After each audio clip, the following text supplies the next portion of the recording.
चलिए तो शुरू करते हैं अपन वाइस प्रेसिडेंट, उपराष्ट्रपति। तो उपराष्ट्रपति का पद कहां से लिया गया, यही क्वेश्चन सबसे पहले बन जाएगा। तो उपराष्ट्रपति का पद कहां से लिया, अमेरिका से। ठीक है, क्वेश्चन सबसे पहले यही बनेगा कि उपराष्ट्रपति के पद को कहां से लिया गया, अमेरिका से। किस आर्टिकल के तहत है, हाँ आर्टिकल 63 में क्या बताया गया, भारत का एक उपराष्ट्रपति होगा। आर्टिकल 63 क्या बोलता है कि भारत का एक उपराष्ट्रपति, वाइस प्रेसिडेंट होगा।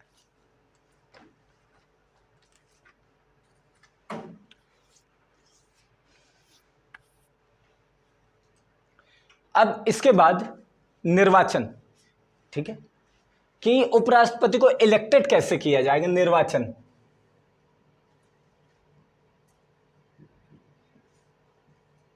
निर्वाचन के तरीके, तो सबसे महत्वपूर्ण देखो यहां से डिफरेंस करना, क्वेश्चन आपसे बनेगा राष्ट्रपति और उपराष्ट्रपति के इलेक्शन में अंतर होता है, दोनों के निर्वाचन में ये अंतर है, ऐसे 4 स्टेटमेंट दे देगा। ठीक है, तो इनके निर्वाचन में क्या अंतर होता है, यहां पे कौन से मेंबर रहेंगे, यहां संसद के दोनों सदन के निर्वाचित और मनोनीत दोनों सदस्य रहेंगे, यानी इलेक्टेड मेंबर भी रहेंगे और नॉमिनेटेड मेंबर भी रहेंगे। ये पॉइंट बहुत अच्छे से याद रखिए। संसद के, लोकसभा के, यहां पे संसद के दोनों सदन कर लीजिएगा, लोकसभा आइदर राज्यसभा, दोनों के क्या रहेंगे, निर्वाचित और मनोनीत सदस्य, दोनों के इलेक्टेड और नॉमिनेटेड मेंबर दोनों रहेंगे। अब राष्ट्रपति के इलेक्शन में क्या डिफरेंस था, राष्ट्रपति का जो निर्वाचन हो रहा था उसमें डिफरेंस था कि यहां पे लोकसभा के और राज्यसभा के केवल कौन थे, इलेक्टेड मेंबर, केवल इलेक्टेड मेंबर, और साथ में जो स्टेट लेजिस्लेचर, राज्य विधानसभा, उसके कौन थे, इलेक्टेड मेंबर, और साथ में जो 2 यूनियन टेरिटरी थी, दिल्ली एंड पुदुचेरी, इसके भी कौन थे, इलेक्टेड मेंबर। ठीक है, तो दोनों के बीच में डिफरेंस करिए। क्वेश्चन आपसे सीधे बनेगा राष्ट्रपति और उपराष्ट्रपति के निर्वाचन में अंतर होता है, तो क्या आपको देखने को मिल रहा है, उपराष्ट्रपति का जो निर्वाचन है इसमें केवल कौन है, इसमें केवल संसद के दोनों सदन के निर्वाचित और मनोनीत दोनों है। लेकिन जब राष्ट्रपति आप देख रहे हो तो यहां पे कोई मनोनीत नाम नहीं आ रहा है। ठीक है, कोई नॉमिनेटेड नाम नहीं आ रहा है, सारे कौन है, इलेक्टेड मेंबर। कहां पे, एसएल है, स्टेट लेजिस्लेचर, राज्य विधानसभा, स्टेट लेजिस्लेचर को बोलते हैं राज्य विधानसभा, शॉर्टकट में मैं लिखा हूं ताकि वही चीज बार बार रिपीट ना हो। इसके इलेक्टेड मेंबर, निर्वाचित सदस्य, 2 union territory, Delhi and Puducherry, उसके भी कौन से, निर्वाचित सदस्य। और कौन इसमें भाग नहीं लेता है, तो याद रखिए स्टेट लेजिस्लेटिव असेंबली, राज्य विधान परिषद, राज्य विधान परिषद के सदस्य इसमें भाग नहीं लेते हैं। क्वेश्चन जैसे मैं टेस्ट में भी दिया था, है ना, ये क्वेश्चन आया था, टेस्ट में भी आया था कि कौन राष्ट्रपति के निर्वाचन में भाग नहीं लेता, तो स्टेट लेजिस्लेटिव असेंबली जो राज्य विधान परिषद है उसके सदस्य भाग नहीं लेते राज्य, ये राष्ट्रपति के निर्वाचन में। और उपराष्ट्रपति तो बिल्कुल सिंपल है, संसद के, लोकसभा और राज्यसभा दोनों के निर्वाचित और मनोनीत। ऐसा क्यों, कारण, चलो इतना लिख लो एंड देन फिर थोड़ा रीजन कर लो। कहां पे, यहां ये इलेक्टेड मेंबर, यही ईएमई कर दो, इलेक्टेड मेंबर, ये निर्वाचित सदस्य। मतलब ये याद रखो कि राष्ट्रपति के निर्वाचन में केवल इलेक्टेड मेंबर रहेंगे, नॉमिनेटेड जहां देखा, मनोनीत जहां देखा उसको सीधे काटो, वो नहीं है। राष्ट्रपति का क्या है निर्वाचन, जनता का वो प्रतिनिधि के रूप में आता है, तो वहां पे कोई नॉमिनेटेड मेंबर नहीं होने चाहिए, वहां सारे इलेक्टेड मेंबर आएंगे। ठीक है, लिख लिए, हाँ लिख लो। फिर इसका कुछ रीजन जानते कि आखिरकार ऐसा क्यों है, कि भाई दोनों के बीच में डिफरेंस क्यों है।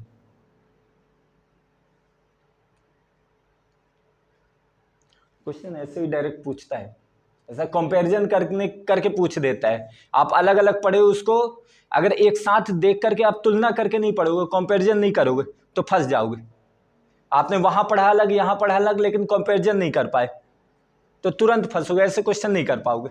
तो अब यहाँ पे देखते हैं कारण, वाई इंपॉर्टेंट इस कारण कि आखिरकार क्या रीजन है जिसके कारण यहाँ पे क्या है, संसद के जो है यहाँ पे इलेक्टेड और नॉमिनेटेड दोनों है लेकिन यहाँ केवल इलेक्टेड है। बताओ कारण क्यों आखिरकार ऐसा है, उपराष्ट्रपति के पद में क्यों इलेक्टेड और नॉमिनेटेड दोनों को रख लिया गया? क्योंकि उपराष्ट्रपति का काम केवल और केवल क्या होता है, राज्यसभा के सभापति के रूप में काम होता है। राज्यसभा का केवल वो चेयरमैन के रूप में काम करता है, बाकी उसका कोई काम नहीं उपराष्ट्रपति का। तुम्हें लग रहा है उपराष्ट्रपति मतलब बड़ा पद, तो उपराष्ट्रपति का केवल काम है वो राज्यसभा का सभापति है, इसके अलावा उसका कोई काम नहीं है और पेमेंट भी वो इसी के ले रहा है। इसके अलावा अगर राज्यसभा का सभापति नहीं तो उपराष्ट्रपति का कोई रोल नहीं। ठीक है, तो कारण क्या है, चूंकि ये क्या है, राज्यसभा का सभापति है और चूंकि राज्यसभा कैसा सदन है, स्थायी सदन है, वहां नॉमिनेटेड मेंबर भी ज्यादा रहते हैं और वो डिसॉल्व नहीं होती है, इसलिए वहां पे इलेक्टेड और नॉमिनेटेड दोनों मेंबर को रखा गया है। ठीक है, ऐसा डॉक्टर अंबेडकर का कहना है। डॉक्टर अंबेडकर कहते हैं चूंकि राष्ट्रपति का पद ऐसा होता है जो संघ और राज्य दोनों से संबंधित होता है, लेकिन उपराष्ट्रपति का काम इतना महत्वपूर्ण नहीं है और वो कुछ समय के लिए राष्ट्रपति की अनुपस्थिति में वो कार्य करता है एज अ राष्ट्रपति, तो इसलिए उसका इलेक्शन में आवश्यक नहीं कि राज्यसभा जो राज्यों को भी इंक्लूड किया जाए। ठीक है, क्योंकि राज्यों को इंक्लूड करना मतलब क्या है, जो आपका निर्वाचन का दायरा बढ़ जाएगा, उसका खर्चा बढ़ जाएगा, समय लगेगा, सारी चीज होगी, तो उपराष्ट्रपति का पद इतना ज्यादा महत्वपूर्ण नहीं कि उसके लिए इतनी प्रोसेस की जाए, इसलिए उसकी simple and short process. Clear है? ठीक है, चलो अब अपन थोड़ा सा आगे बढ़ते हैं। यहां कंपैरिजन जरूरी था एंड रीजन जरूरी था। अब चलिए दूसरा जो अपना पॉइंट आता है, चुनाव प्रक्रिया कैसी होगी। क्वेश्चन ये आपसे पूछेगा इसकी चुनाव प्रक्रिया। ठीक है, तो क्वेश्चन बनेगा इसकी चुनाव प्रक्रिया कैसी रहेगी। क्वेश्चन आपसे ये बनेगा क्या राष्ट्रपति और उपराष्ट्रपति की चुनाव प्रक्रिया अलग होती है कि समान होती है, एक स्टेटमेंट दे देगा। तो याद रखिए दोनों की चुनाव प्रक्रिया समान है, हालांकि मेंबर अलग अलग है लेकिन प्रक्रिया एक है। ठीक है, तो वही वाली प्रक्रिया कौन सी, आनुपातिक प्रतिनिधित्व, एकल संक्रमणी, ये शब्द जरूर याद रखिए, एंड गुप्त मतदान।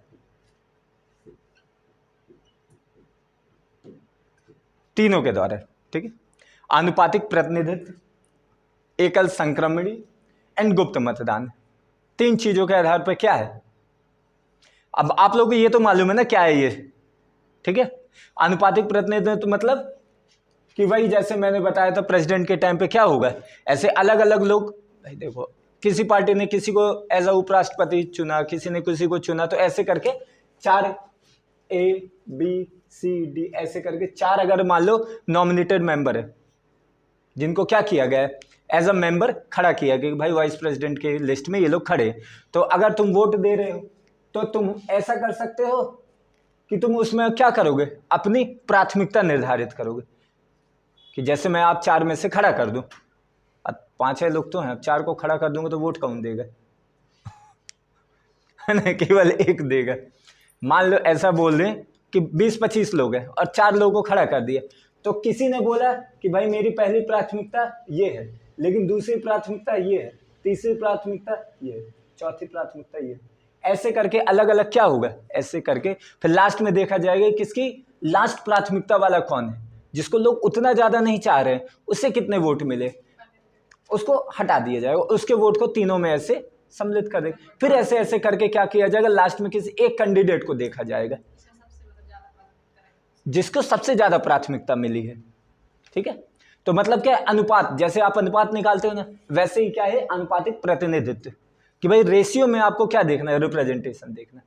और एकल संक्रमणी मतलब बाद में फिर क्या हो जाएगा, किसी एक को ही आपको चुनना है, ऐसा नहीं कि 4-5 को नहीं चुनना है, एक को चुनना है। और गुप्त मतदान, कि भाई गुप्त तरीके से होगा, ताकि अगर आप अपनी पार्टी, आप इस पार्टी के हो और अपनी पार्टी के द्वारा जो खड़ा किया गया उम्मीदवार, उसको भी आपको नहीं वोट देना, किसी दूसरे को देना, बिकॉज आप पार्टी के विरोध में आप नहीं जा सकते, क्योंकि विप जारी किया जाता है। विप के बारे में अपन बाद में पढ़ेंगे कि विप क्या होता है, ठीक है। तो विप जारी किया जाता है, आप पार्टी के अगेंस्ट नहीं जा सकते, लेकिन आपको क्या करना है, आप किसी दूसरे व्यक्ति की आइडियोलॉजी आपको अच्छी लग रही है, आपको एज अ वाइस प्रेसिडेंट आपको वो व्यक्ति को देखना है, तो आप उसको चुन सकते हो, ताकि पार्टी के विरोध में आप न रहो। तो इस तरीके से 3 प्रोसेस होती है। क्लियर है? ठीक है। अब क्वेश्चन दूसरा ये बनता है कि अगर ये आपने चुनाव किया और कोई चुनावी विवाद आए, तो उस चुनावी विवाद का समाधान कौन करेगा? क्वेश्चन जैसे मैं एक दिया था ना, हाँ, तो याद रखना हमेशा सुप्रीम कोर्ट करेगी। उसमें जैसे तुम लोग कंफ्यूज हो रहे थे ना कि भाई पार्लियामेंट भी कर सकती है, भाई पार्लियामेंट के पास ये अधिकार होना, तो कहीं कंफ्यूजन नहीं। ऐसा कोई भी इलेक्शन होगा तो उसको कौन, अगर कहीं विवाद होता है तो कौन करेगा? Supreme court. सुप्रीम कोर्ट के पास केवल अधिकार है। तो जो ये इसमें अगर किसी प्रकार का कोई चुनावी विवाद आता है तो समाधान कौन करेगा? As supreme court. Supreme court की एक बेंच बैठेगी जो ये सारी चीजों को देखेगी। ठीक, चलो अब योग्यता महत्वपूर्ण क्या है? किसी व्यक्ति को उपराष्ट्रपति बनना है तो योग्यता भी तो कुछ होनी चाहिए, तो योग्यता देख लेते हैं। अब देखो क्वेश्चन तुमसे सीधे बन जाएगा, जैसे उस दिन मैं पूछा था ना 4 स्टेट में, तो राष्ट्रपति में लिखा था कि भाई 35 साल का होना चाहिए, भारत का नागरिक होना चाहिए, पढ़ा लिखा नहीं होना चाहिए, और एक और ऑप्शन था पढ़ा लिखा होना चाहिए, और एक और ऑप्शन था कि लाभ के पद पर नहीं होना चाहिए, है ना। संसद द्वारा चुना, लोकसभा का सदस्य बनने की योग्यता रखना चाहिए, 4 ऑप्शन थे। तो उसमें ये था, तो उसमें अब 3 था, तो तुमने देखा कि पढ़ा लिखा होना चाहिए, तुम्हें लगा कि नहीं राष्ट्रपति, तुम्हें लगा कि राष्ट्रपति मतलब पढ़ा लिखा होना चाहिए ना, जबकि वो तो योग्यता है ही नहीं। पढ़ा लिखा होना व्यक्ति योग्यता है ही नहीं, अनपढ़ भी है तो भी वो राष्ट्रपति बन सकता है। समझ रहे हो? देश, अरे अब वो पढ़ा लिखा नहीं, अब समझ कौन किसके माइंड में घुस के देख रहा है कि समझ है? अरे कुछ नहीं, मान लो तुम अगर नहीं पढ़ाओगे एक व्यक्ति को तो वो जीवन पर्यंत काखा गागा नहीं सीख सकता है। तजुर्बा ठीक है, अनुभव है, लेकिन आप अपने अनपढ़ी के अनुभव में रहोगे। एक व्यक्ति अगर चोरी चमारी के काम में है तो वो जीवन भर चोरी चमारी का अनुभव करेगा ना। एक व्यक्ति अगर करप्ट है तो जीवन भर वो किस चीज का अनुभव होगा उसे? एक व्यक्ति अगर काम कर रहा है ईमानदारी से, उसका अनुभव क्या होगा? ईमानदारी वाला काम। और एक व्यक्ति जीवन भर बेईमानी कर रहा है और तुम उसको बोलेंगे नहीं अनुभव है, तो किस चीज का अनुभव है उसके पास? बेईमानी का। एक व्यक्ति अगर पढ़ा लिखा नहीं तो उसे किस चीज का अनुभव होगा? कोई पढ़ी लिखी चीज थोड़ी वो जानेगा, कोई नई इन्वेंशन थोड़ी जानेगा। ठीक है, तजुर्बा है उसके पास, वो इंसानों की परख है, लेकिन अब तो आज के टाइम पे मशीन का युग आ गया, आर्टिफिशियल इंटेलिजेंस आ गया भाई, एआई आ गया। आप जब मशीन नहीं करोगे तो कैसे का? यानी कुल मिलाकर प्रतिनिधित्व के उसमें ऐसा ना होना चाहिए, क्योंकि क्या है, राइट टू इलेक्शन है आपके पास, हर एक व्यक्ति को निर्वाचित होने का और हर एक व्यक्ति को निर्वाचन का और खड़े होने का अधिकार और जीतने का अधिकार है। तो उसमें किसी व्यक्ति की योग्यता ये ना हो कि उसके पास पढ़ा लिखा है कि पढ़ा लिखा नहीं, क्योंकि हर एक व्यक्ति की कंडीशन अलग अलग होगी। उसका फैमिली बैकग्राउंड कैसा है, उसका समय पुराना कैसा रहा है, उसकी फैमिली कंडीशन कैसी है, सारी चीजें ना भाई। अगर उसकी फैमिली कंडीशन ऐसी रही है कि बहुत ज्यादा घर में गरीबी रही, तो उस बच्चे को शुरुआत से काम करना पड़ा है, और शुरुआत से काम करेगा तो वो अपनी एजुकेशन के ऊपर कैसे काम कर पाएगा? और अगर वो जब एजुकेशन के ऊपर काम नहीं कर पा रहा है, लेकिन उसके अंदर बॉर्न लीडरशिप है, उसके अंदर लीडरशिप का गुण है, लेकिन आप उसको क्या केवल पढ़ाई लिखाई के आधार पर आपने उसको हटा दिया, तो दिक्कत हो जाएगी ना। तो दोनों ही तर्क दिए जाते हैं, तर्क दोनों है। पढ़ा लिखा व्यक्ति क्यों होना चाहिए? क्योंकि आज के समय में जो समस्याएं वो इस तरीके की समस्याएं हैं कि आपको पढ़ा लिखा नहीं होगे तो आप कैसे जानोगे? चूंकि इसीलिए रखा गया ना, चूंकि हमारे यहाँ क्या अभी जनरेशन का गैप है। जो प्रेसिडेंट बन रहा है वो क्या 35 से ऊपर है, मतलब 50 60 70 साल के एज के तुम लोग देख रहे हो ना प्रेसिडेंट बन रहा है, मतलब वो एक जनरेशन गैप है। उस जनरेशन में बहुत लोगों की संभावना थी कि वो पढ़ाई लिखाई नहीं कर पाए। जैसे आज भी गांव में देखोगे तो बहुत जो मान लो 60 70 की एज का है तो वो क्या बोलेगा, अरे हम 8वीं पास हैं, अरे हम 6वीं पास हैं, अरे हम नहीं पढ़ पाए। हम पापा लोगों के टाइम पे बहुत सारे लोग थे कि अंगूठा छाप में उनकी नौकरी लग जाती थी। तो जनरेशन गैप है। अब आज के टाइम पे आप बोल सकते हो कि अगले 10 साल के अंदर आप एक कूलिंग पीरियड रख दो कि भाई 10 साल के बाद पढ़ा लिखा व्यक्ति, जैसे अभी क्या हो रहा है पंचायत के इलेक्शन में ये हो रहा है, बहुत सारे स्टेट जैसे राजस्थान जो स्टेट है उसने बोला पंचायत के इलेक्शन में जिसने इतनी क्लास तक पढ़ाई की है वही केवल इलेक्शन में भाग ले सकता है। तो लोकल में तो आपने कर दिया, लेकिन हायर लेवल में कैसे करोगे? हायर लेवल में तो होने ही नहीं दे रहे हैं, क्योंकि हायर लेवल में जो अधिकांशक बैठा है वो अनपढ़ बैठा है और वो चाह रहा है कि भाई मेरी पोस्ट न जाए। जिसका इंटरेस्ट जुड़ा है वो कभी नहीं चाहेगा कि कोई दूसरा व्यक्ति आए। ये हमेशा बोलता हूँ इंटरेस्ट का खेल है भाई। जिसके इंटरेस्ट में तुम हो वो तुम्हें अहमियत दे रहा है, और अगर कोई व्यक्ति तुम्हें अहमियत नहीं दे रहा है तो समझ जाना है तुम उसके इंटरेस्ट के खेल में नहीं हो। और अगर इंटरेस्ट के खेल में किसी एक इंटरेस्ट के खेल में बने रहना कितनी मेहनत का काम है। उसके लिए हमेशा तुम काम करते रहो, तभी तुम उसके लिए अच्छे हो। जैसे तुमने उसकी बात नहीं मानी तुम उसके लिए बुरे हो गए। तो हर जगह इंटरेस्ट का खेल होता है, केवल स्वार्थ।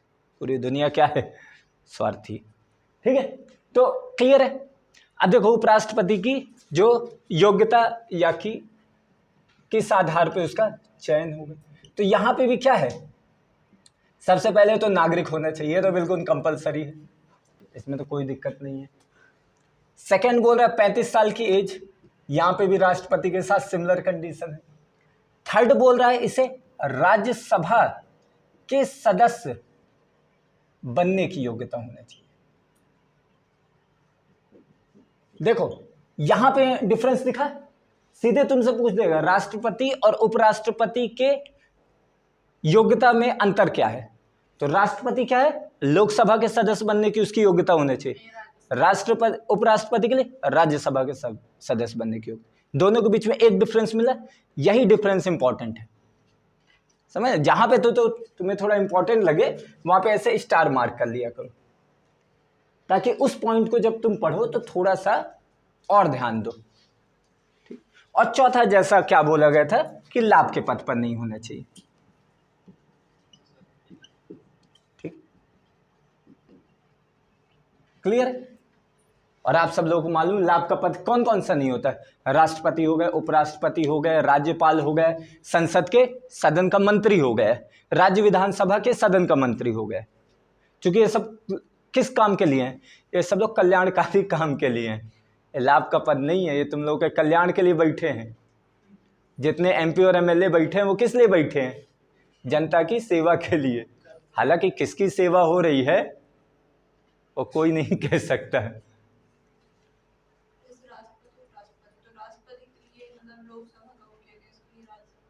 चूंकि राज्यसभा का मेन सभापति है, उपराष्ट्रपति का मेन क्या काम है, राज्यसभा। तो भाई साहब जहां पे आप जाओगे वहां आपकी बनने की योग्यता होनी चाहिए। जैसे मैं तुम्हें पढ़ा रहा हूं तो मेरे अंदर योग्यता होनी चाहिए ना कि मैं इतना पढ़ा लिखा हूं कि तुम्हें पढ़ा सकूं। अगर वो राज्यसभा का सदस्य बनने की योग्यता ही नहीं है तो वो उसकी कार्यवाही कैसे कर पाएगा?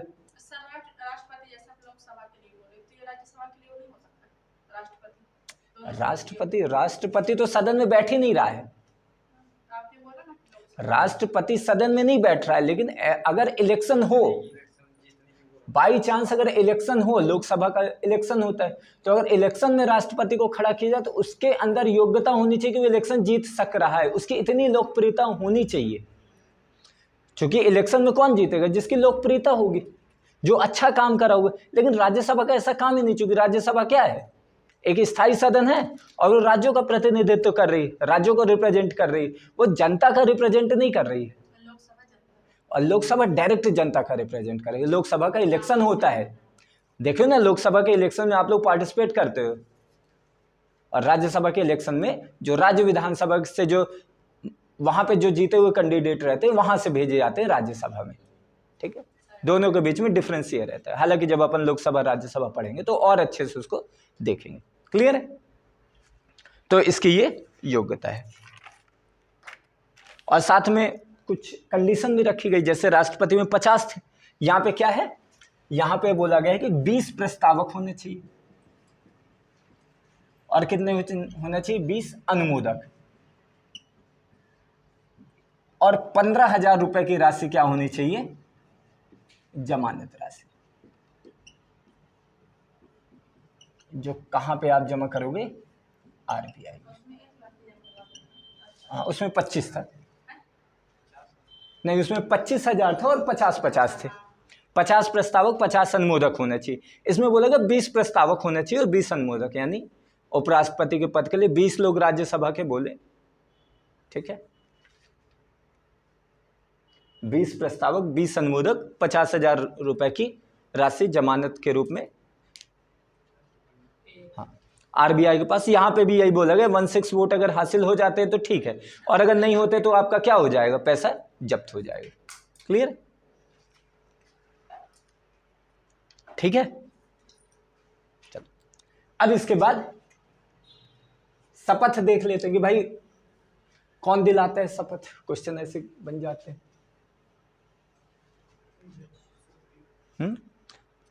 अब देखो यहां पे तुम थोड़ा सा, हाँ, दिक्कत हो जाएगी। राष्ट्रपति का पद अलग है, उपराष्ट्रपति का पद अलग है। उपराष्ट्रपति में कौन दिलाएगा, राष्ट्रपति, ठीक है। वहां पे चीफ जस्टिस ऑफ इंडिया नहीं आएगा, ठीक है। तो ये डिफरेंस हो थोड़ा सा क्लियर रखना कि भाई शपथ कौन दिलाएगा इसको, राष्ट्रपति। और अगर राष्ट्रपति नहीं है तो राष्ट्रपति के द्वारा कोई नियुक्त व्यक्ति, जिसे भी राष्ट्रपति नियुक्त करे, अब चाहे वो प्रधानमंत्री को कर दे, चाहे वो सीजेआई को कर दे, चाहे वो किसी को भी कर दे, अब वो उसके ऊपर डिपेंड करता है, ठीक है। तो राष्ट्रपति क्या है, शपथ दिलाएगा।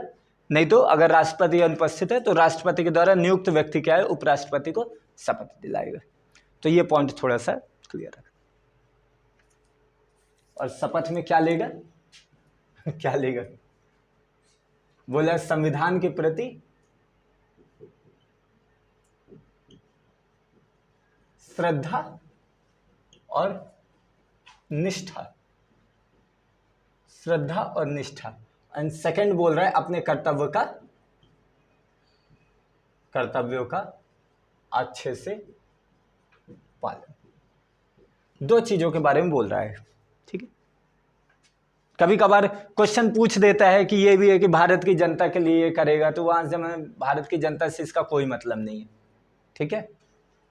तो केवल दो शपथ लेता है, संविधान के प्रति श्रद्धा रखेगा और निष्ठा रखेगा। एंड सेकंड बोल रहा है कर्तव्य को अच्छे से पालन करेगा, ठीक है।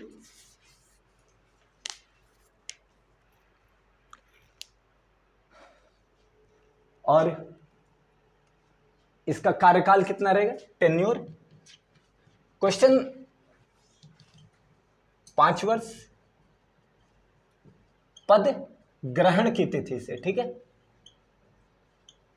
जिस दिन इसने पद ग्रहण किया उसी से 5 साल तक इसका कार्यकाल चलेगा।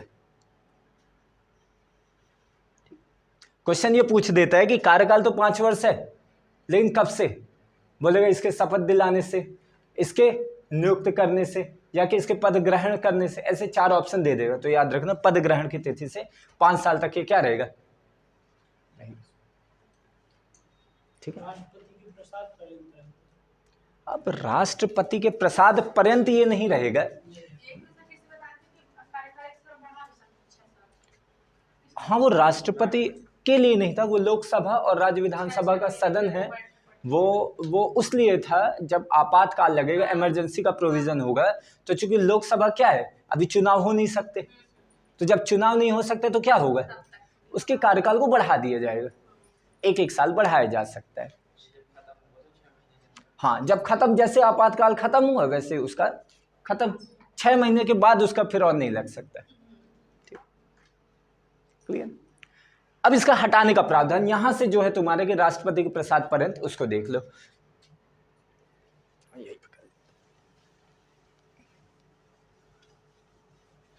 धीरे धीरे पढ़ो लेकिन पूरा कॉन्सेप्ट क्लियर करते चलो, आगे पीछे का कुछ भी छूटे ना। जो जिस तरीके किसी भी तरीके के क्वेश्चन तुम्हारे माइंड में उठे ना, क्वेश्चन को ये मत सोचो कि कोई क्वेश्चन बचकाना है, क्वेश्चन सब ठीक है, ठीक है, तो कैसा भी क्वेश्चन हो वो क्लियर करो। देखो अब इसको हटाने का प्रावधान, हटाने का, किसको हटाने का, मतलब धक्के मार के भगाने का, हटाने का, हाँ उपराष्ट्रपति के हटाने का प्रावधान, मतलब किसको हटाना है। तो हटाने का देखो, इसके जैसे राष्ट्रपति के लिए महाभियोग की व्यवस्था क्या की थी, संविधान में था, लेकिन इसके लिए ऐसी कोई व्यवस्था नहीं है, संविधान में वर्णित नहीं है। क्वेश्चन सीधे तुमसे बनेगा, उपराष्ट्रपति को पद से हटाने के बारे में संविधान में उल्लेख किया गया कि नहीं किया गया, तो याद रखना नहीं किया गया है, नहीं हटेंगे ना, जीवन पर्यंत मना रहेगा, मरने के बाद उसकी आत्मा आएगी। हाँ अभी बताते हैं। हाँ। संविधान में प्रावधान नहीं है, लेकिन देखो जो संविधान में नहीं है उसके लिए संसद क्या बनाएगी, कुछ कानून बनाएगी, संसद के रूल बुक में लिखा जाएगा, ठीक। क्योंकि भाई जो संविधान सभा के जो संविधान बना रहे थे वो इसमें जागरूक थे, उनको मालूम था कि ये सब चीजें चेंज होने वाली है, तो भाई समय के हिसाब से संसद का भी एक काम है कि आगे कैसे वो कर रही है। क्योंकि इतना कोई महत्वपूर्ण भी नहीं था राज्यसभा का पद, उपराष्ट्रपति, तो बोला कि आने वाले समय में जैसी सिचुएशन हो वैसा कानून आप बना दो, ठीक है। तो ये बोला जा रहा है, बोला गया कि इसको हटाने का प्रावधान कहां पे या कहां का सदस्य होना चाहिए, राज्यसभा का, मतलब राज्यसभा इंपॉर्टेंट है। तो ये बोला गया है राज्यसभा में ये व्यक्ति को क्या है, विशेष बहुमत से, विशेष बहुमत से हटाया जा सकता है, और लोकसभा में साधारण बहुमत द्वारा, और ये जब इनका प्रस्ताव आए तो 14 दिन की पूर्व सूचना देना पड़ेगा। हाँ 14 दिन की पूर्व सूचना, ठीक है। ये 3 लाइन को बहुत अच्छे से समझना। क्या चीज, देखो वहां पे क्या था, राष्ट्रपति के लिए लोकसभा में भी ला सकते थे, राज्यसभा में ला सकते थे, लेकिन कंडीशन था 1/10 सदस्य को बोलना पड़ेगा।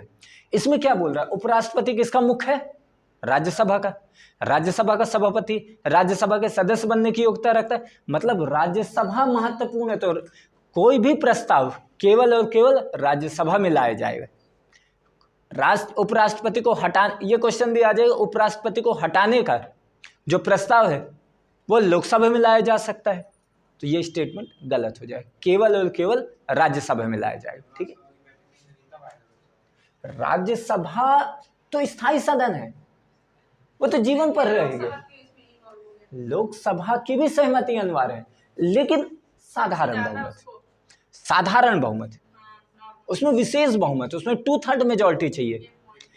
इसमें साधारण बहुमत की लोकसभा की भी स्वीकृति रहे, क्योंकि इलेक्टेड जो मेंबर हैं उनकी भी स्वीकृति रहे, लेकिन वो उतने महत्वपूर्ण नहीं बिकॉज ऑफ राज्यसभा का ये व्यक्ति है, ठीक है, मेन राज्यसभा। तो इसको हटाने का प्रस्ताव यानी हटाने का जो प्रावधान है केवल कहाँ लाया जाएगा, राज्यसभा में प्रस्ताव लाया जाएगा, प्रस्ताव केवल लाया जाएगा। केवल के शब्द के ऊपर थोड़ा सा ध्यान रखना, अधिकांश समय जब हम स्टेटमेंट पढ़ते हैं केवल तो उसको हम गलत मानते हैं, ठीक है, लेकिन यहां पे केवल याद रखना, केवल इज करेक्ट। तुम्हें लगेगा कि भाई लोकसभा में लाया जा सकता है, इतने सदस्य तो हैं, है ना, यहां से क्लियर रखो। तो क्या बोल रहा है कि केवल ये प्रस्ताव कहां पे लाया जाएगा, राज्यसभा में। प्रस्ताव लाने से पहले 14 दिन की पूर्व सूचना उपराष्ट्रपति को देनी पड़ेगी। प्रस्ताव जैसे लेकर के आया जाएगा तो विशेष बहुमत से पारित किया जाएगा। विशेष बहुमत मतलब उपस्थित और मतदान देने वाले 2/3, यानी 2/3 लोगों का क्या करना चाहिए, उसके फेवर में वोट देना। जैसे यहाँ से प्रस्ताव पास होगा लोकसभा भेजा जाएगा और वहाँ पे साधारण बहुमत द्वारा प्रस्ताव पास किया जाएगा, और जब वहाँ से भी प्रस्ताव पास हो जाएगा तो जिस दिन प्रस्ताव पास होगा उसी दिन से उपराष्ट्रपति पद के लिए नहीं रहेगा। ठीक है, क्लियर है? ठीक है, 3-4 क्वेश्चन बनते हैं। अब मैं ये बोल रहा हूं कि बनते हैं, मतलब ये नहीं कि आ ही जाएंगे, लेकिन बनते हैं, आ भी सकते हैं और नहीं भी आ सकते। अब भविष्य वक्ता हम थोड़ी हैं बागे, हम थोड़ी हैं बागेश्वर महाराज। कहाँ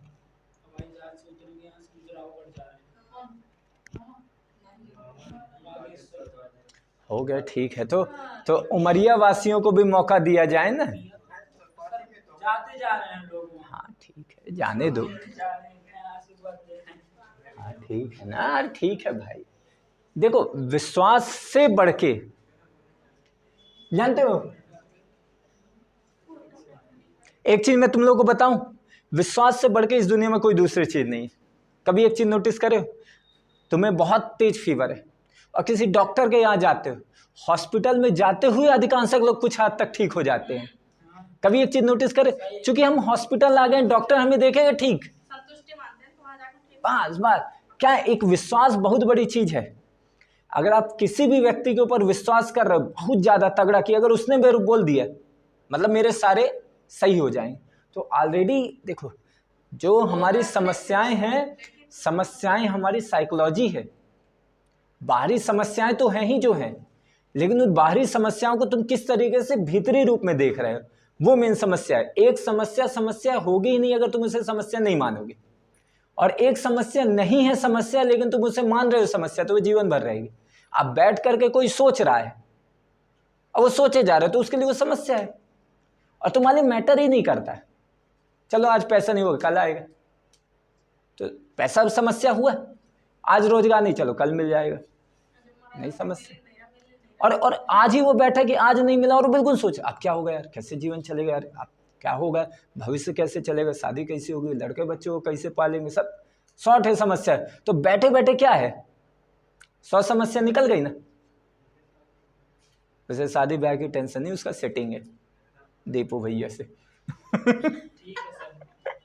नहीं यार, नहीं भाई, तुम उसका क्या घर तोड़वाओगे? शादीशुदा इंसान बीवी बच्चों वाला है, बोला एक्स्ट्रा मैरिटल अफेयर, वो भी किससे, लड़के के साथ, दिक्कत हो जाए, है ना। चलो चलो ठीक है, तो अब इसके कार्य कुछ, अब कार्य क्या है, बिल्कुल सिंपल कार्य डिस्कस भी कर लिए, तो कार्य भी एक बार लिख लो। कौन सा कार्य होता है इसका? राज्यसभा के सभापति के रूप में, सभापति के रूप में। सेकंड काम क्या होगा, राष्ट्रपति की अनुपस्थिति में क्या करेगा, ये राष्ट्रपति का काम करेगा। लेकिन ये याद रखना केवल ये 6 महीने तक काम कर सकता है। कार्यवाहक राष्ट्रपति के रूप में केवल 6 महीने रहेगा। ठीक है, यहां पे डिफरेंस हो जाता है, इसको समझिएगा कि ये राष्ट्रपति की अनुपस्थिति में, हाँ, कार्यवाहक राष्ट्रपति के रूप में काम करेगा। लेकिन कितना, केवल और केवल 6 महीने की अवधि। ऐसा कहा जाता है कि राष्ट्रपति का इलेक्शन उसके पद समाप्त होने के 6 महीना पहले आपको करा ही देना चाहिए, और बाई चांस नहीं हो पा रहा है तो 6 महीने के अंदर आप करा दो। एक राष्ट्रपति की मृत्यु हो गई मान लो, तो आपने उपराष्ट्रपति को क्या बना दिया, कार्यवाहक राष्ट्रपति बना दिया, तो भाई साहब वो 6 महीने तक ही रहेगा। अब यहाँ पे डिफरेंस हो जाता है अमेरिका के द्वारा जो राष्ट्रपति उपराष्ट्रपति, और यहाँ पे अमेरिका में ऐसी कंडीशन में क्या होगा, अमेरिका में ऐसी कंडीशन में वो पूरे शेष कार्यकाल तक क्या रहेगा, राष्ट्रपति रहेगा। ठीक है, शेष कार्यकाल तक राष्ट्रपति रहेगा। अब इस चीज को भी समझिएगा, दोनों के बीच में डिफरेंस, मान लो कभी डिफरेंस पूछ लिया कि अमेरिका के उपराष्ट्रपति और भारत के उपराष्ट्रपति में अंतर है, तो अंतर क्या तुमको देख रहा है, अगर वो कार्यवाहक राष्ट्रपति तो भारत में केवल 6 महीने तक काम करेगा, लेकिन अगर अमेरिका में वो कार्यवाहक राष्ट्रपति यानी राष्ट्रपति की मृत्यु के बाद वो बन रहा है, ठीक है, तो क्या होगा, वो शेष कार्यकाल, जितना कार्यकाल मतलब 5 साल 6 साल, मान लो 5 साल का उसका कार्यकाल है ना, तो अगर 2 साल उसने कार्यकाल लिया और उसके बाद उसकी मृत्यु होगी तो अगले 3 साल तक जो उपराष्ट्रपति वो वही राष्ट्रपति के रूप में काम करेगा, यानी उसका दोबारा इलेक्शन नहीं होगा, क्योंकि उसका इलेक्शन कैसा होता है, खर्चीला। हमारे यहाँ जो प्राइम मिनिस्टर का इलेक्शन है वैसे अमेरिका में राष्ट्रपति का इलेक्शन है। तो भाई चलो अभी इलेक्शन हुआ, 6 महीने बाद राष्ट्रपति निपट गए, और जो बाइडेन की कंडीशन देख के हमें लग रहा है कभी निपट ना जाए कहीं भी गिरता रहता है बड़ा चौड़ा गया गिर गया, तो हमें लग रहा है कभी भी कमला हैरिस बन सकती। हालांकि ये स्टेटमेंट देना जो हमारे बीजेपी देखे और बोले कि हमारे मित्रवत संबंध तुम खराब कर रहे हो ये बोल के, और तुम्हें तुम्हारे freedom of speech and expression को रोक लगाया जाता है बिकॉज ऑफ मित्रवत देश के साथ तुम संबंध खराब कर रहे हो, उनके प्रेसिडेंट को मारने की बात कर रहे हो, अब तुम्हारी वीडियो नहीं चलेगी, बंद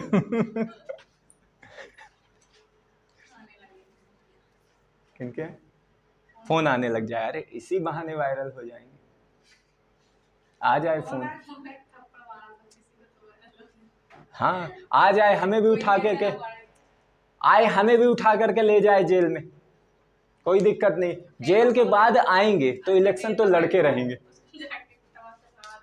नहीं यार अब ये ऐसा थोड़ी है, बेवकूफ़ी थोड़ी, मान लो उसको तो हमने पब्लिक के बीच में एक झापड़ लगा दिए, उसकी पावर है, और पब्लिक के बीच नहीं, वो पब्लिक के अलग वो इतना सोटेगा कि जीवन पर्यंत तुम दिखाने लायक स्थिति में न रहोगे। फेमस क्या होगा, बचवे ना करोगे तो फेमसो का हो जाओगे। मान लो निपटाइन दिया, बहुत है ज्यादा मूड़ी है, कुछ जनता पैसा के पक्ष में होती है, उठाओ बोरी भर पैसा बांटने लग जाओ, जनता कुछ नहीं, सब बेईमान, मतलब 100 में 99.99% भारतीय बेईमान है ये उसमें मैं भी शामिल मेरे को पैसा ज्यादा मिले, कोचिंग छोड़ छाड़ के मैं दूसरे जगह चला जाऊं, कहाँ गई मेरी ईमानदारी। मेरे को आज कोई ऑफर दे दे, मैं बोलूँगा अरे ठीक है हो गया, पैसों के लिए तो काम कर रहे थे, हमारी ईमानदारी तुरंत पलट गई। थोड़ी हम ईमानदार, ऐसे लॉयल इंसान थोड़ी हैं कि नहीं यहाँ पैसा ना मिलेगा तो भी करते रहेंगे, जीवन पर्यंत हमने शपथ ले ली है, जहाँ पैसा मिला हम बोले तुम लोग हो गए अपने रास्ते, हम अपने रास्ते, दूसरे तुम्हारे जैसे मिल जाएंगे सब ऐसे ही है मेरे भाई, तुम तो बहन निकली भाई जेंडर ही चेंज हो गया, ठीक है, क्लियर है। अच्छा लोग एक दो आर्टिकल लिख लो इनके बारे में, अब जैसे आर्टिकल 63 था, आर्टिकल 67 में लिख लेना, इसके हटाए जाने का प्रावधान है, ठीक है।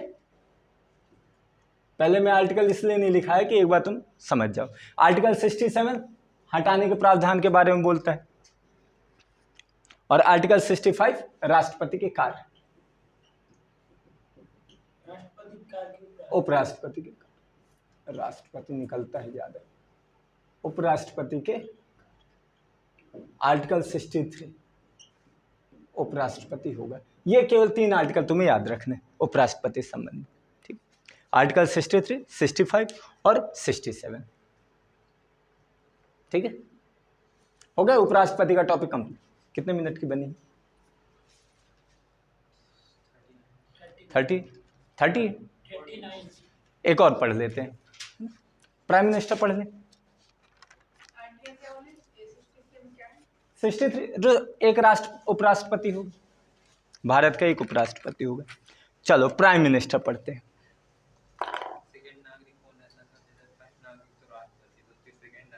सेकंड को पूछा ही नहीं जाता, तुमने सेकंड को पूछा ही नहीं जाता, सेकंड कौन आया किसे मालूम? फर्स्ट महत्वपूर्ण है, पहला कौन है नागरिक, सेकंड तो फिर तो कोई भी बोल देगा भाई हम हैं। नहीं, भारत के तो नागरिक हैं, सबसे प्रथम है भारत का प्रथम नागरिक कहा जाता है राष्ट्रपति को, और राष्ट्रपति है ये, इसको लेकर के बड़ा वो आया कि भाई वो द्रौपदी मुर्मू को बोले ना, एक व्यक्ति ने बोला कि वो तो राष्ट्रपति, ये कौन है राष्ट्रपति? हाँ सर, बड़ा एक हंगामा इसका भी चला है। हम बोले कौन एक, महीना तक खाई है। है ना, वो हम बोले एक से एक वेले पड़े हुए, बोले वो राष्ट्रपति है तो ये राष्ट्रपत्नी हुई। हम बोले ठीक है भाई, तुम्हारा जीवन ये पति पत्नी में ही निकल जाएगा। पूरे राष्ट्र का पति है, जितने भी लड़के लड़कियां सबका पति राष्ट्रपति। इस हिसाब से मतलब एक से एक बेहुदे इंसान है इस दुनिया में, और ये नेता ही है, हम सबके प्रतिनिधि। जैसे हम वैसे हमारा प्रतिनिधि, हम ठरकी, हमारा प्रतिनिधि डबल ठरकी। तो चलो प्राइम मिनिस्टर शुरू करते हैं। प्रधान मंत्री, यह भी एक महत्वपूर्ण, ठीक है। आर्टिकल 75 बोलता है, क्या बोलता है कि राष्ट्रपति क्या करेगा, प्रधानमंत्री की नियुक्ति करेगा। केवल इतना बोलता है, राष्ट्रपति प्राइम मिनिस्टर की नियुक्ति करेगा। बस यहां बोल करके चुप हो जाता है। हाँ, फिर वो आर्टिकल 74 आ जाएगा। आर्टिकल 75 में 2-3 चीज आती है, तो यहां पे भी आ जाएगा। भाई प्रधानमंत्री की नियुक्ति कर देगा, प्रधानमंत्री जिसको चुनेगा उसके हिसाब से दूसरे अन्य मंत्रियों को भी चुन लेगा। लेकिन आर्टिकल 75 प्रधानमंत्री की नियुक्ति के बारे में इतनी बात बोलते हैं, फिर बाकी आर्टिकल 75 में और देखते हैं। तो इसका मतलब क्या है, क्या राष्ट्रपति के प्रसाद पर्यंत प्रधानमंत्री काम करेगा? करेगा नहीं। केवल इतना बोला गया, इसका मतलब यह नहीं कि राष्ट्रपति के पास है शक्ति। प्रधानमंत्री कौन बनेगा? लोकसभा में बहुमत प्राप्त दल का नेता, ठीक है, बहुमत प्राप्त दल का नेता लोकसभा में, क्लियर। और अगर स्पष्ट बहुमत ना हो तो अब राष्ट्रपति के ऊपर निर्भर करता है, यानी राष्ट्रपति की विवेकी शक्ति आ जाएगी, ठीक है। अब अगर स्पष्ट बहुमत ना हो तो क्या होगा? स्पष्ट बहुमत ना हो तो राष्ट्रपति अपने विवेक का प्रयोग करके क्या करेगा? प्रधानमंत्री की नियुक्ति करेगा और उससे बोलेगा कि भाई साहब 1 माह के अंदर तुम लोकसभा में विश्वास मत हासिल करो।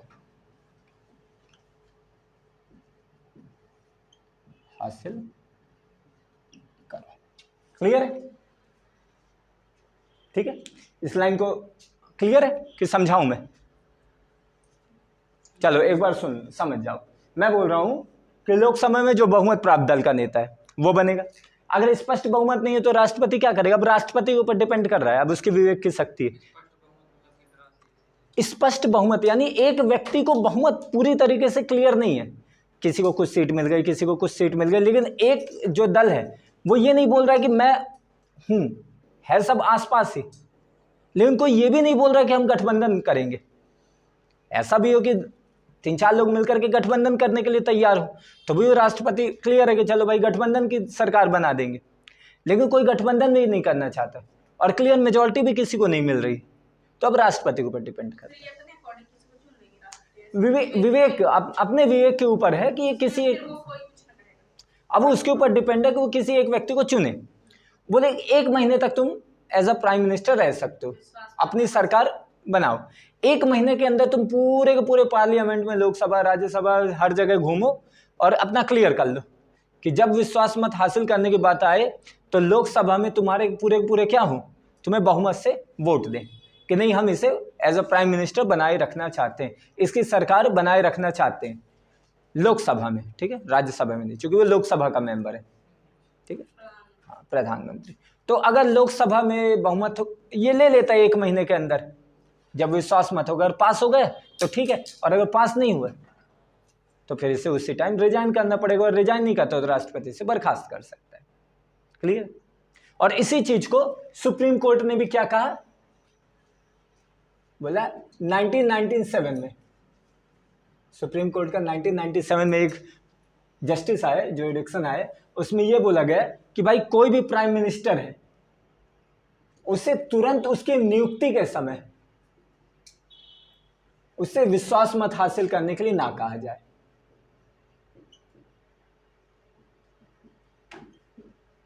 हासिल करने के लिए ना कहा जाए, बल्कि 1 माह का समय दिया जाए। ये 1997 नहीं, इसको 1980 कर लेना, 1997 दूसरा जुडिक्शन आएगा। 1980 में सुप्रीम कोर्ट ने कहा कि भैया किसी भी व्यक्ति को ऐसे राष्ट्रपति क्या करता है, प्राइम मिनिस्टर नियुक्त करता है, तो उस व्यक्ति को विश्वास मत हासिल करना पड़ेगा। लेकिन उसको बोला गया कि तुरंत उससे ना बोला जाए कि जैसे तुम नियुक्ति हुई तुरंत विश्वास मत हासिल करो, 1 महीने का समय लो, पूरा का पूरा अपना क्लियर करो, उसके बाद तुम्हारा क्या होगा, कॉन्फिडेंस मोशन बिल पास होगा, अगर उसको तुमने पास कर लिया तो तुम इसके बाद प्राइम मिनिस्टर बने रहोगे। ठीक है, दोबारा चुनाव नहीं हो रहा, लोकसभा में एक बिल लाया जा रहा है, बिल लाया जा रहा है कैसा, नो कॉन्फिडेंस मोशन, उसको बोला जाता है अविश्वास प्रस्ताव पास करना। अविश्वास मतलब कि ये सरकार जो है उसके प्रति विश्वास नहीं है सदन को कि ये अच्छे से काम कर पाएगा, ये उतना सशक्त है। तो फिर एक बार क्या होगा, लोकसभा के जितने 545-47 मेंबर है वो सब वोटिंग करेंगे, और उसमें अगर वोटिंग में 2/3 वाली मेजॉरिटी अगर इनके साइड रहती है, ठीक है, तो ये क्या करेगा, 1 महीने के बाद अगर इसको ऐसे होता है तो ये आगे अपना जारी रखेगा, और अगर नहीं मिलती इसको मेजॉरिटी, बिल पास नहीं होता है, तो उसी समय से इसको क्या करना पड़ेगा, अपना इस्तीफा दे देना पड़ेगा। क्लियर है? 2/3 मेजॉरिटी।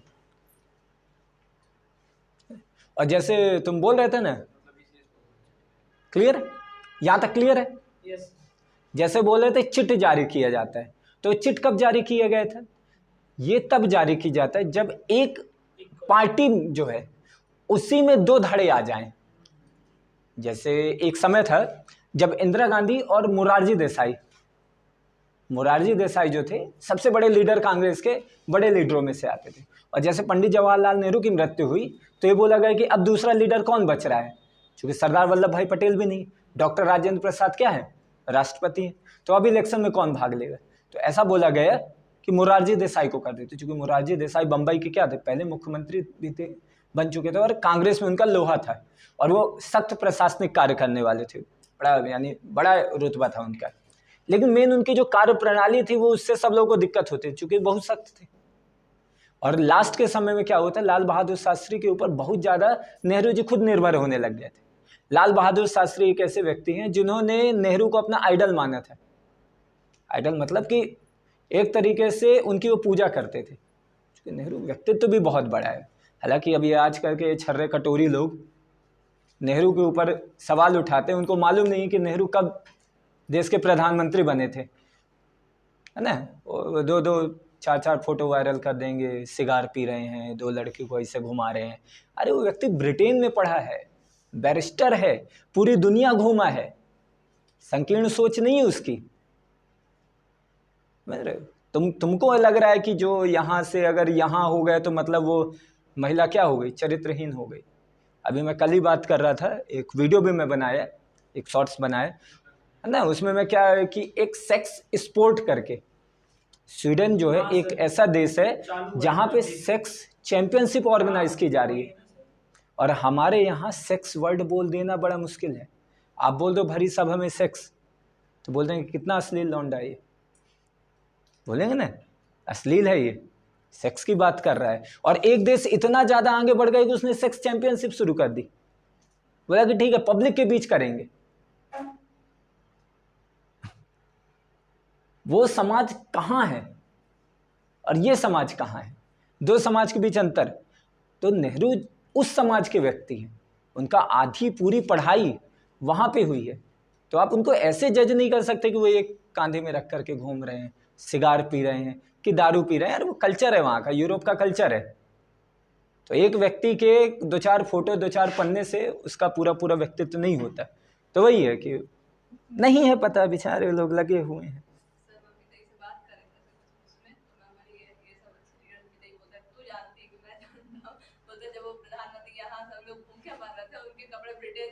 बहुत सारे लोग बोलते हैं, बहुत सारे लोग बोलते हैं। देखो जिनको नहीं मालूम उनका एक यही रहता है कॉन्सेप्ट, ब्रिटेन जाते थे कपड़े पहने। भाई तुमको मालूम है इलाहाबाद के महल के मोतीलाल नेहरू का बेटा था। मोतीलाल नेहरू एक ऐसा व्यक्तित्व जो भारत के सबसे धनाढ्य परिवारों में गिना जाता था। वो व्यक्ति पहले से इतना मजबूत है, पहले से इतना पैसा है। वो व्यक्ति मोतीलाल नेहरू चाहते तो क्यों आखिरकार वो आंदोलन में आए, क्यों उन्होंने अपना पूरा जो महल था, पूरा किला था, इतना बड़ी संपत्ति थी, पूरा को पूरा आंदोलन में लगा दिए। करते ना दूसरे व्यक्तियों की तरह, बढ़िया जीवन कट रहा होता है। और क्या था भाई, नेहरू भी क्यों करते हैं भाई, जवाहरलाल नेहरू ब्रिटेन से पढ़ के आए हुए व्यक्ति, ब्रिटेन से पढ़ के आया, पूरी दुनिया घूमा और पूरी दुनिया में उनका लोहा माना जाता था। इंडिया की कोई वैल्यू नहीं थी, इत्तू सा देश, भूखमंगे लोग, लेकिन कहीं पे भी अगर कोई भी विवाद आता था तो नेहरू को पूछा जाता था। नेहरू की जो नीति थी नैम, नॉन अलाइन मूवमेंट, गुट निरपेक्ष नीति, इससे अमेरिका और यूएसएसआर डरता था।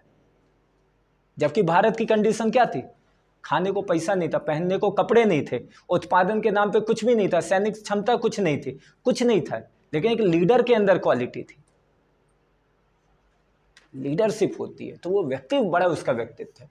अब इसके ऊपर बोल देना ब्रिटेन में कपड़ा, उसकी औकात थी, तुम्हारी औकात हो तुम भी भेज दो, तुम्हारी औकात धोबी तक लेकर के जाने की नहीं, तुम खुद घर में धो रहे हो, जो 10 रुपया ले रहा है उससे तुम अपनी बराबरी कैसे कर सकते हो। अटल बिहारी वाजपेयी का एक स्पीच बहुत ज़्यादा फेमस है। अटल बिहारी वाजपेयी बोलते हैं कि अब का समय ऐसा नहीं है, नेहरू जी एक ऐसे व्यक्ति थे कि मैं सदन में उनकी बुराई करा, उनकी आलोचना करा, वो बुरा नहीं माने, और जब वो बाहर मिले तो मेरे को शाबाशी दी और बोले आज बहुत अच्छा बोला। मतलब क्या है, व्यक्तित्व है कि मतलब कोई व्यक्ति आलोचना भी, हमें कोई 2-4 शब्द बोल दे, हम उससे जीवन भर बात ना करें, बुरा बोल दे, जीवन भर बात ना करे, जीवन भर देखे ना, वो व्यक्ति भरी सभा में, और नेहरू जैसा व्यक्तित्व, और उस समय अटल बिहारी वाजपेयी शुरुआती नेता, दोनों के कद के बीच अंतर क्या है, कुछ नहीं कद। अटल बिहारी वाजपेयी मतलब उस समय इनके सामने ऐसे छोटे बच्चे, और उनका कद, चूंकि स्वतंत्रता सेनानी, पूरे के पूरे स्वतंत्रता सेनानी, मतलब 1930 के बाद से, 26 जनवरी 1930 के बाद से नेहरू का ही पूरा का पूरा कद था। लाहौर जो प्रस्ताव हुआ, पास हुआ है, उसके बाद से नेहरू का ही पूरा है। मान लो गांधी जी भी अपने बाद उन्हीं को मेन कर रहे हैं, गांधी जी भी बोल रहे हैं मैं साइड लाइन हूं, मेरा काम हो गया, मैं जितना कर सकता था कर दिया, अब मेन चेहरा नेहरू है, सरदार पटेल है। तो वो व्यक्ति है जो इतने लंबे समय से कर रहे हैं, ठीक है। तो किसी को बोलने को तो कुछ भी बोल देगा, थोड़ा सा क्लियर नहीं होता लोगों में, क्या है ना, आलोचना बहुत जल्दी कर देते हैं और आता जाता कुछ है नहीं। इंदिरा गांधी वाला अभी ऑपरेशन ब्लू स्टार, अभी का क्या इशू है, कुछ न्यूज़ देखते हो, उसमें क्या बोला गया, उसमें ये बोला कनाडा एक देश है, चूंकि कनाडा हमेशा से कौन सी मांग करता था, किस चीज की मांग कर रहा था, पंजाबी सिखों के लिए बोल रहा था, खालिस्तान की मांग करता है। खालिस्तान एक नाम सुना है, खालिस्तान एक अलग देश की मांग करता है सिखों के लिए। तो ये सिख वाला इशू है, चूंकि कनाडा में कौन है, ज़्यादातर पंजाबी हैं, तो हमेशा वहाँ एक मूवमेंट चलती रहती है, हमेशा खालिस्तान की मांग उठती रहती है, कुछ जो लोग हैं वो ये बात उठाते रहते हैं। तो दिक्कत क्या हुई कि आप लोगों को मालूम होगा, तो ऑपरेशन ब्लू स्टार हुआ था। ऑपरेशन ब्लू स्टार में एक व्यक्ति था जनरल सिंह भिंडरावाले, ये व्यक्ति है जनरल सिंह भिंडरावाले। ये व्यक्ति, हाँ, ये शुरू में कांग्रेस में शामिल हुआ, चूंकि अक्खड़ स्वभाव का था, और चूंकि पंजाब में लगातार कांग्रेस हार रही थी, इसके पीछे रीजन है, पंजाब में लगातार कांग्रेस हार रही थी, और पंजाब में कोई एक ऐसा व्यक्ति चाहिए था, स्वर्ण सिंह की जगह, स्वर्ण सिंह उस टाइम पे थे, तो उनकी जगह कोई एक ऐसा व्यक्ति चाहिए था जो क्या कर सके, जो पंजाब में अपना लोहा रख सके। कांग्रेस को ऐसे व्यक्ति की जरूरत थी, और इस टाइम पे उठा था जनरल सिंह भिंडरावाले। वो अक्खड़ स्वभाव का था और मजबूत व्यक्ति था, और धीरे धीरे जो पूरा का पूरा अकाल जो अकाल नहीं, अकाली दल तो अलग हो जाता है, जो पूरा दमदम टकसाल, जो स्वर्ण मंदिर का जो अकाल तख्त था, अकाल तख्त जो मैं हिस्ट्री में बताया ना, हाँ, तो अकाल तख्त जो था वहाँ का वो क्या बन गया था, हेड बन गया था दमदम टकसाल का। हाँ, तो ऐसा हुआ कि अब धीरे धीरे धीरे धीरे उसका ऐसा व्यक्तित्व तो बढ़ता गया कि अब वो कांग्रेस से भी बड़ा हो गया, वो पूरे देश से बड़ा हो गया। और उसने क्या किया, धीरे धीरे धीरे धीरे स्वर्ण मंदिर में अपने हथियार जमा करना शुरू कर दिए। और अब वहां पे ये क्या करने लग गए, अब वहां से आतंकवादी गतिविधि, और उसको यहाँ से क्या, पाकिस्तान से सपोर्ट मिल रहा था। ये था कि अब अमृतसर है और यहाँ से पंजाब, यहाँ से पाकिस्तान, सीधे वो क्रॉस करके चला जाएगा, बॉर्डर क्रॉस जहाँ किया वहाँ भारतीय सेना उसका कुछ नहीं करेगी। तो ये बोला गया कि उसने पकड़ लिया। और फिर उसके बाद ऑपरेशन ब्लू स्टार चला। ऑपरेशन ब्लू स्टार में था कि जो स्वर्ण मंदिर थी, गोल्डन टेम्पल थी, वहाँ पे इंदिरा गांधी जी ने क्या बोला कि अब हमारे पास कोई दूसरा उपाय नहीं, हमें स्वर्ण मंदिर पे आक्रमण करना पड़ेगा। और स्वर्ण मंदिर में क्या हुआ, आक्रमण किया गया इंडियन मिलिट्री के द्वारा। स्वर्ण मंदिर पर आक्रमण करना मतलब क्या, सिखों की भावनाओं के साथ आहत करना। स्वर्ण मंदिर किसका है, सिखों का, गुरु साहब। तो भाई सिख उससे क्या हुआ, बहुत ज़्यादा प्रभावित हुए। तो ऐसा कहा जा रहा है कि भाई उनके 2 सिख गार्ड थे इंदिरा गांधी के, है ना। तो इंदिरा गांधी जी से जब बोला गया था कि भाई सिख गार्डों को हटा दो, चूंकि ऐसी खबर मिलने लग गई थी कि भाई अंदर अंदर ये सब हो रहा है, तो उनके जो करीबी सलाहकार ने बोला था, लेकिन उन्होंने बोला था कि भाई सेक्युलर कंट्री है हमारी, धर्मनिरपेक्ष कंट्री, और इस आधार पर मैं हटाती हूँ तो देश को क्या मैसेज जाएगा। तो इंदिरा गांधी भी बहुत बड़ी लीडर थी, खतरनाक तरीके की। तो भाई उन्होंने नहीं हटाया। फिर उसके बाद क्या, उनके 2 सिख गार्डों ने क्या कर दिया, उनको गोली मार करके उनकी हत्या कर दी।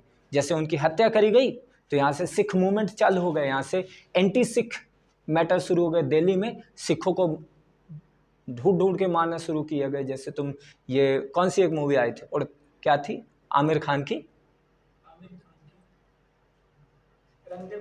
नहीं, अरे ये अभी जो इसमें बड़ी दाढ़ी रखा, लाल सिंह चड्ढा, उसमें बार बार वो बोलता है ना, जब छोटा रहता है तो उसकी मम्मी बोलती कि मलेरिया आ गया है, देखी मूवी, बोलते हैं मलेरिया आ गया। तो मलेरिया क्या था उस टाइम पे, यही था कि वहां पे दंगे भड़क गए थे। और दंगे भड़कना मतलब जितने भी सिख थे सबको ढूंढ ढूंढ के मारा जा रहा था। तो उस टाइम पे वो बच्चा क्या था, सिख की पगड़ी पहना था, तब उसकी माँ ने उसकी बाल को क्या किया था, वहां पे काटा था, और कि अब यहाँ से सिख नहीं है ये, क्योंकि जो भी सिख मिलता था उसको पकड़ के ढूंढ के मार दिया जाता था। तो इस तरीके के दंगे चल रहे थे, ठीक है। तो यही चीज उस टाइम पे हुई। और फिर उसके बाद क्या हुआ, तो अब ये क्या है, मूवमेंट है।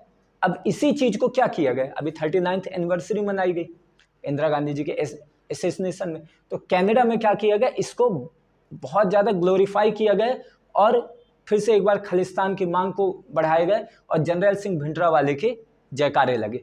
मतलब कि फिर से खालिस्तान की मांग को सपोर्ट किया गया और जो इंदिरा गांधी की जो मृत्यु हुई है उसे सही ठहराया गया,